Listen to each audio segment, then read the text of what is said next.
अब हम कितने मूर्ख बना रखे हैं। ये दास सत्संग करने जाया करता था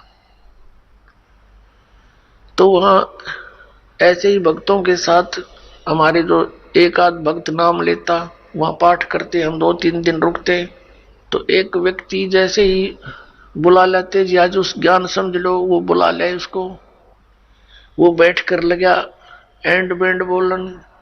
कहते भक्ति तो अपने मनमय होती है, गुरु बनाने से क्या भक्ति होती है, ले कर दे दे और करके खा ले, बस यही सब कुछ होता है।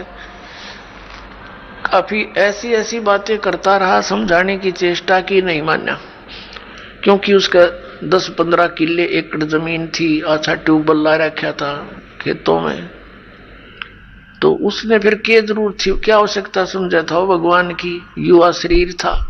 काफी समझाने की चेष्टा की, एंड बैंड बोलता रहा, उठकर चला गया। खान पीन की उम्र है और भी अब फांसी लगा रहे हो आप, बीड़ी नहीं पीनी, शराब नहीं पीनी, मांस नहीं खाना, नाचना कूदना नहीं है, इनों के घर उठ कर चला गया। और कहता है कि भक्ति तो बुढ़ापे में करया करे, वृद्ध अवस्था हो जा। तो उसको बता भी बुढ़ापे में भक्ति कठिन हो जाएगी जब पहले से स्टार्ट ना हुई तय, क्योंकि बुढ़ापे में तो फिर सारी ये आपदाएं आती हैं, कभी आंख बनवानी, कभी दांत पड़वाने, कदे पिंडी भड़के, कभी सिर में दर्द, और बड़ा परिवार हो जाता है, कदे कोई बीमार, कोई किसी की मृत्यु, वह सारी उस वृद्ध के चोट लगा करे, और कदे खांसी सतावे, कदे और 100 समस्याएं हो जाती है, उठ के बैठा जाना, और क्या पता वृद्ध अवस्था तक प्राणी जीवित रहेगा कि ना रहेगा।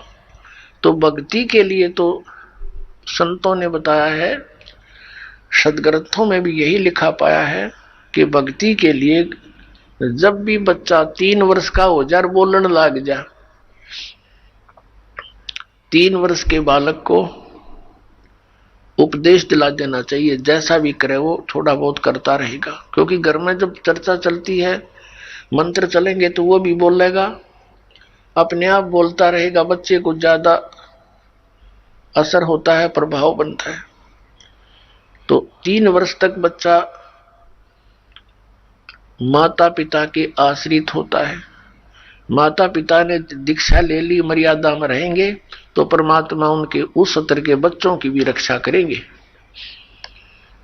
और फिर उन बच्चों को नाम से जोड़ देना चाहिए। तो फिर क्या देखा, 1 महीने के बाद फिर उसी गांव में, नगर में जाने का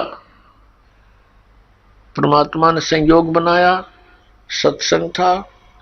तो दूसरी बार जब दास गया, वहां पता चला कि वो व्यक्ति जो यहां वाद विवाद करे था, वो उसकी मृत्यु होगी, और मृत्यु भी कैसे होगी, कैसे हुई, बड़ी दर्दनाक तरीके थे। उसका अपना एक कुआं था, इस साइड की बात है, बाडड़ा साइड की, हरियाणा की। उसका अपना एक कुआं था, उस कुएं में नीचे जल था, कुएं में से वो ट्यूबवेल चलाते हैं, तो सारा दिन ट्यूबवेल चलाया, पानी कुछ नीचे चला जाता है, वो पानी नीचे चला गया कुएं का, और वो स्नान करने के लिए वो क्या करता था, उस कुएं में ही उसने नीचे पत्थर की पैड़ी सी लगा रखी थी, उन पर बैठकर स्नान करता था। जब कुएं का पानी भरा होता था तो वो ऊपर की पैड़ियों पर बैठकर वही नहा लेता था। और फिर क्या, उस दिन पानी गया नीचे उतर, और उसने सोचा इस नीचे वाली पैड़ी पर बैठकर नहा लूं, और दायरा कम से कम 5 फुट नीचे। उसने ध्यान किया नहीं, वो नीचे जाया तो उस पैड़ी पर काई लगी हुई थी, पैर फिसल गया और कुएं में गिर गया। उसने चेष्टा की पैड़ी को पकड़ने की, वो उसके हाथ की रेंज से बाहर होगी, और उसके अंदर वो डूब कर मर गया। सारी रात ढूंढते रहे उनके घर वाले, बच्चा आया नहीं, कहाँ गया, कैसे है। खोजते खोजते सुबह देखा तो कपड़े और जूते बाहर रखे हैं, अंदर कुएं में मरकर ऊपर तैर रहा है।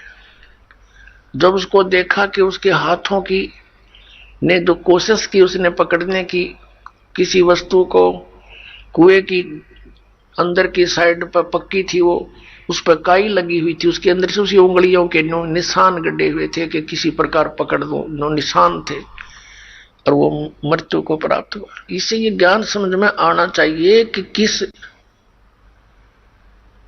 आधार से हम इतने फूले फिरे हैं और क्या बकवाद गढ़ते हैं।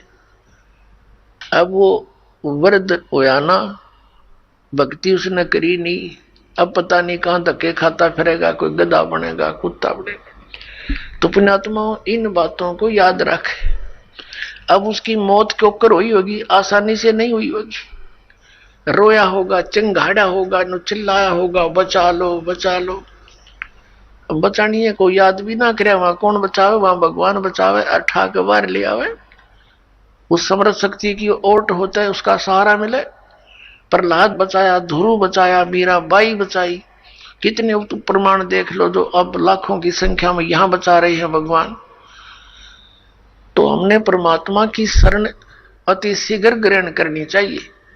तो यहां भगवान ने हमें बताया है,